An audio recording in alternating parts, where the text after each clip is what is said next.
What is up, my dudes? We're back at it again with another video. I hope y'all enjoyed that last video. It's actually been quite some time since the last video. I think it's been probably about 2 weeks. Haven't really had much to do here, and some of the stuff I did, like some stuff on this car, it was the first time me doing it. I just wanted to get it done and make some money and just get it done and get it over with. So we do have a new car in the shop, my buddy Neil's CRV. It is an H23 swapped CRV. He rebuilt the motor himself. He's got an S300 in it. He's going to be getting some dyno time here shortly, but we've got some things we got to do to it. It is front wheel drive. It's not all wheel drive, but in the future it will be all wheel drive.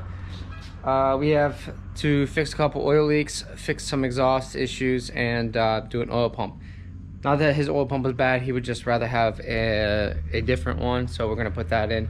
And then see where he goes with some dyno tuning. It's going to be pretty awesome to see this thing actually make some power. Hopefully breaks that 200 mark. Everyone knows CRV is heavy as fuck, so having some more torque from that H23 instead of that B20 is it's really nice. So, but back to the base of this video, the Miata. So some of the stuff I didn't show you on this car recently that I did was I made a tie-down bracket for the battery. I installed a Tomei 2-way clutch pack LSD in this differential, set the backlash, set the bearing preload, and I also installed some differential bushings. So where the differential case, like the back portion, it has an arm on this Miata at the top, and there's bushings in each side. Replace those bushings as well. What else? I think I might have showed you guys before, but we put a dual core, dual fan Mishimoto rad in here with a shroud, and I relayed it, so we got that going on. The car runs really well. I don't know if the hood's open or not.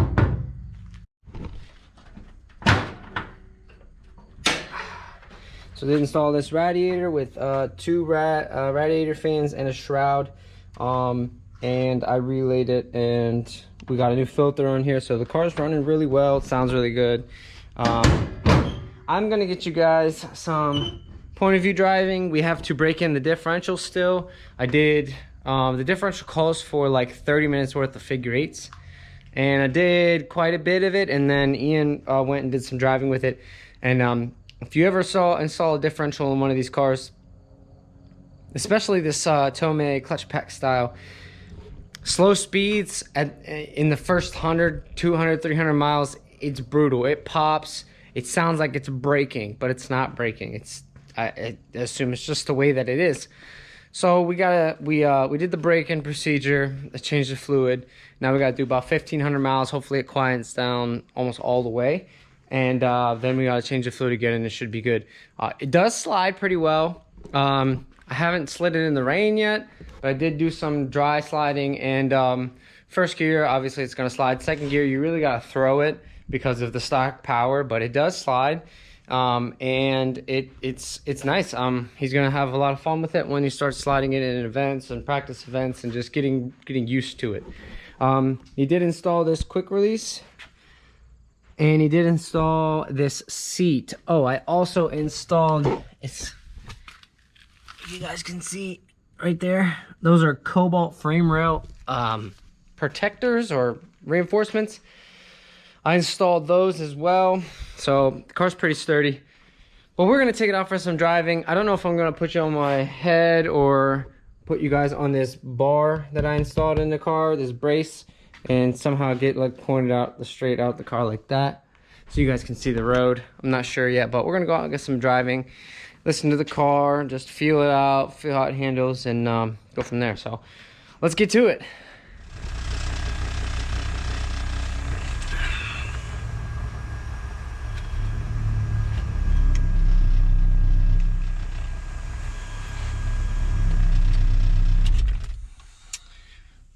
Can't put you guys there.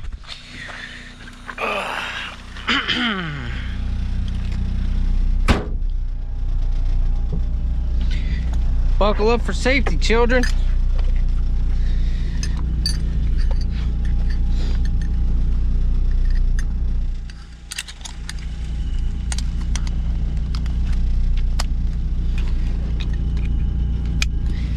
Okay.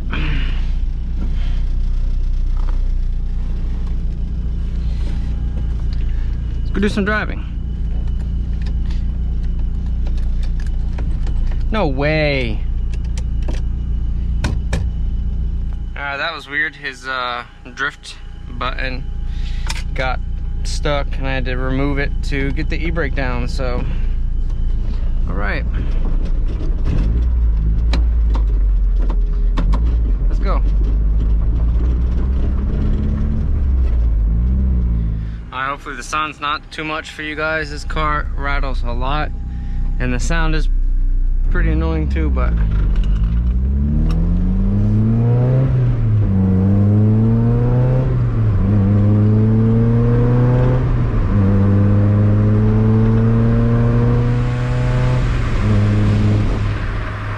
handles pretty well though.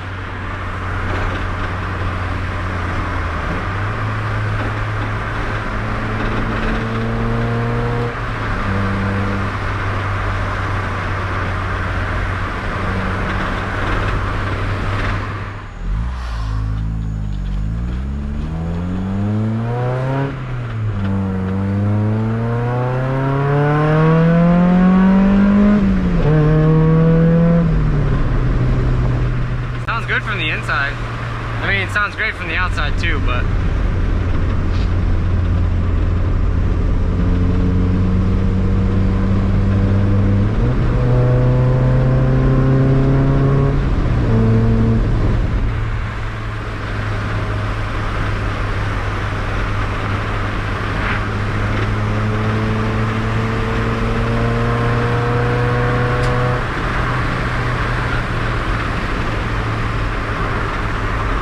steering wheel feels so nice. I'm not a huge fan of the shifter with how tall it is. It feels like here I'd probably like it even more, but it's, you know, you shift it from here, I guess. It just feels odd. So I'll stay up top here.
Just naturally a driver's car. Like, it's small, you feel everything, it's very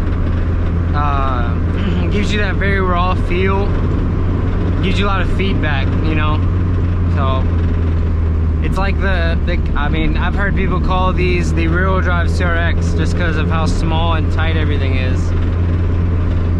I told Ian, I said, yo, if you ever step up into something else and you want to get rid of this thing, let me know, because I mean, I'm doing all the work to it, so I know what's done to it. I'll gladly buy this thing.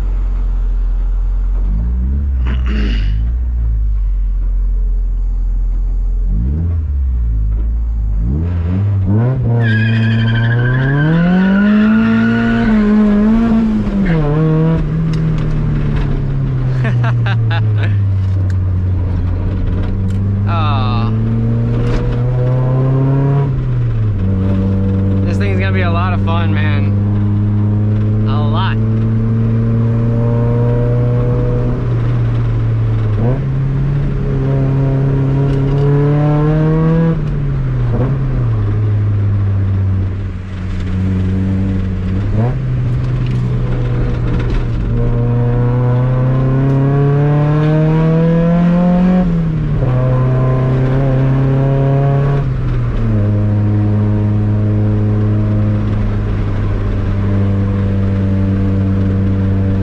Bumpy, so I'm not trying to go too quickly over here.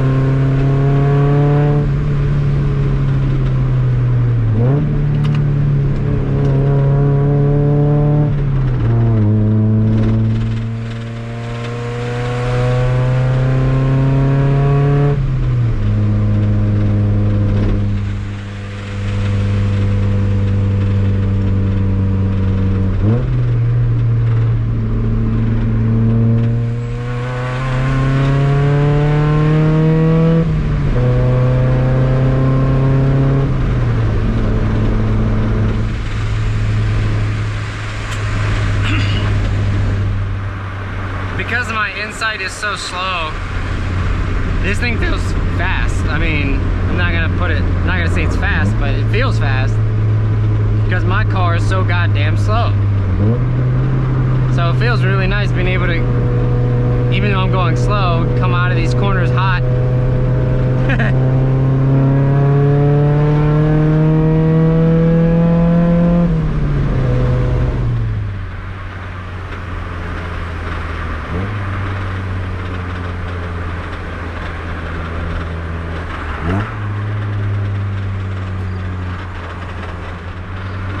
Now the exhaust is still loud since we've done the exhaust work, but I think the loudest thing in here is all the fucking rattling.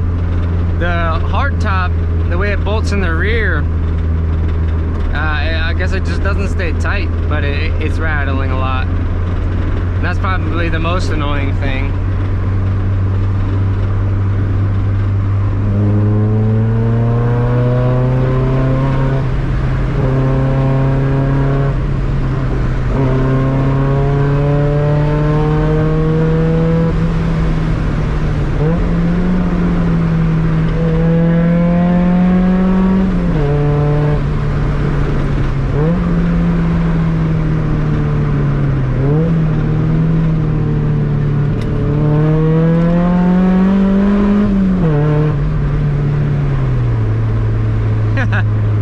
Oh man, I used to carve up these roads a lot as a child.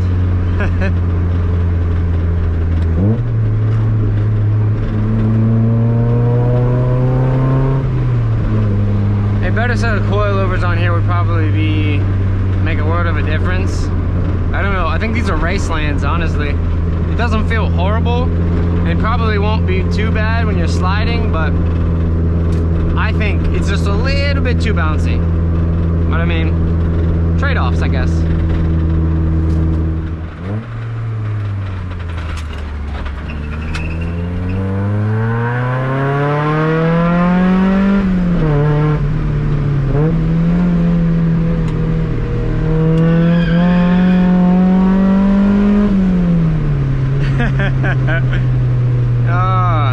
Dusty ass roads. Had this thing had more power, I probably would have like hung it out, but you really gotta sling this thing in second for it to really slide.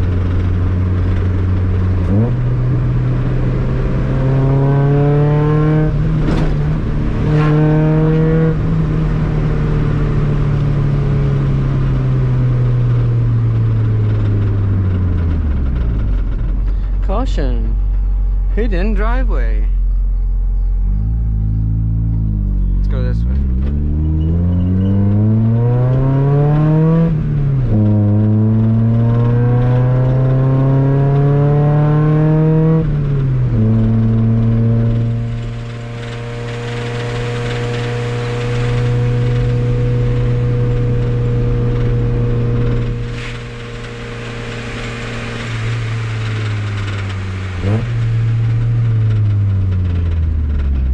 I think we came from that direction. I'm just gonna go back that direction and see what happens.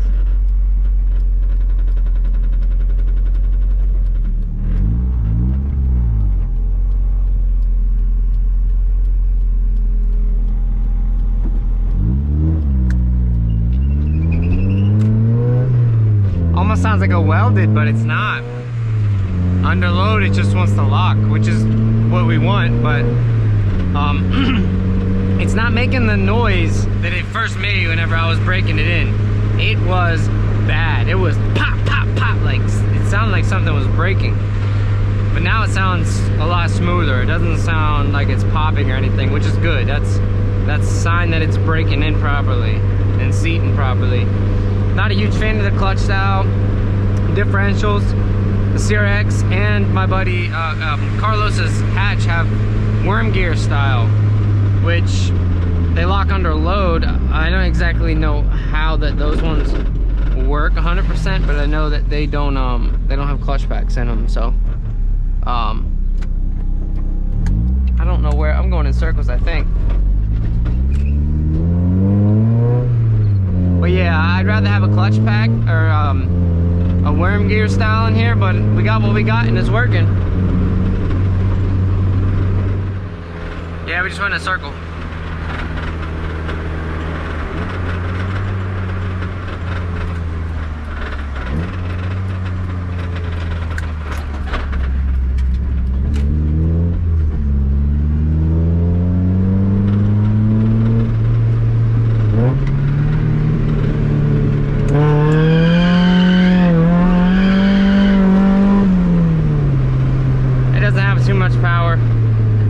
Probably should have threw it harder, but the bicycle man. All right.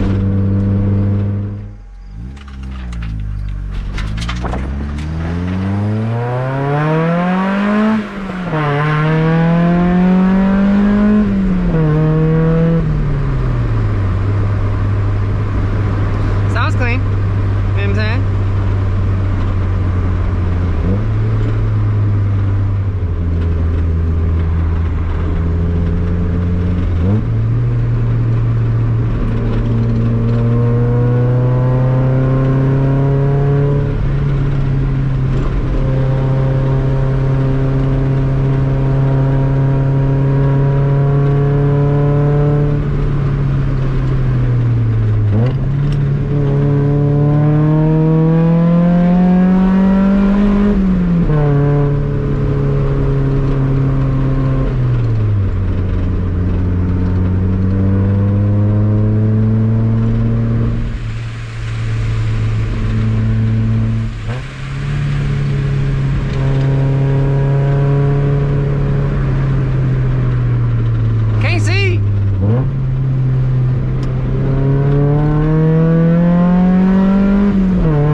Downshifts are so smooth in this thing, man. Now I was gonna drive this thing home, but 'tis not inspected, and I don't feel like getting a ticket because the car is an attractor of eyes. So I'm actually going to put it in the shop because I don't feel like these things seal well, and I don't know if it's gonna rain tonight. But yeah, we'll be back in the next clip to drive it around more in the daytime or something like that. I don't know, we'll see. Okay, actually, this video is over because as I pulled the car in, I heard a noise, and I looked under and there was a little bit of drip, and I'm like, where the fuck is it coming from? Well, there's this hose. It's right next to the manifold right there, and I know you can't see it, maybe you can, but right close to that header there's a little bump. Well, yeah, there's a hole there, and so I can't drive it. So, well, appreciate y'all for coming. Small video. Car's ready to slide, needs little things. Obviously it's good to have that happen here and not on the course when he's sliding or when he's stuck somewhere far away from the shop, because then you can't fix it. So, but luckily that happened here. The car wasn't overheating on the way here or nothing. Only when I pulled it in did I hear that noise, and I looked under. So I mean the car didn't get hot. The temp sensor said it was fine. So, but all right guys, that is all for this one, I guess. The car was limiting us. So I'll check you on the next one. Sorry about the video, but hope y'all enjoyed. Deuces.